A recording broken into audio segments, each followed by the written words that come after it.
जय श्री जगन्नाथ। आज क्षुद्र कविताटी गुरु पूर्णिमा। आज पवित्र गुरु पूर्णिमा उपलक्षे मोर समस्त वयोज्येष्ठ और कनिष्ठ मानक तरफ गुरुपदर बिंदरे नतमस्तक पूर्वक आशीर्वाद भिक्षा करुछि। गुरु ब्रह्मा गुरु विष्णु गुरुदेव महेश्वर गुरु साक्षात परम ब्रह्म तस्मै श्री गुरवे नमः। गुरु शब्द एक पवित्र शब्द, तार संज्ञारे रही महत्व। गु अर्थ अंधकार जे अटई, रूर अर्थ अज्ञान। अंधकार रूपक अज्ञान को दूर करी जे ज्ञान रूपक आलोक को करे प्रदान, से ही अटंती गुरु पदवाच्य प्राचीन ठारू नूतन।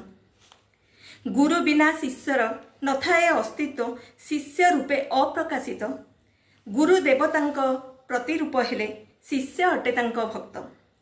पुराणे वर्णित अयोध्या राजन रामचंद्रंकर गुरु वशिष्ठ विश्वामित्र, द्वापर जुगर द्वारिका राजन श्रीकृष्णंकर गुरु थिले संदीपनी, पांडव मानकर गुरु द्रोणाचार्य समस्ते अछुजे जानी। जारा शबर एकलव्य द्रोणाचार्यंकर आखड़ा शाଳରେ मृण्मय मृत्यु को गढ़ी तांक निकटरे धनुर्विद्या अभ्यास को रखिथिले सी जारी।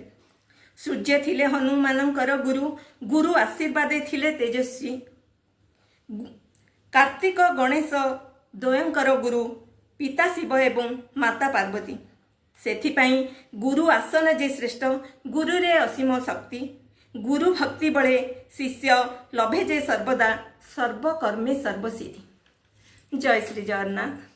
आज कविताटी मोर गुरु मानक उपलक्षे।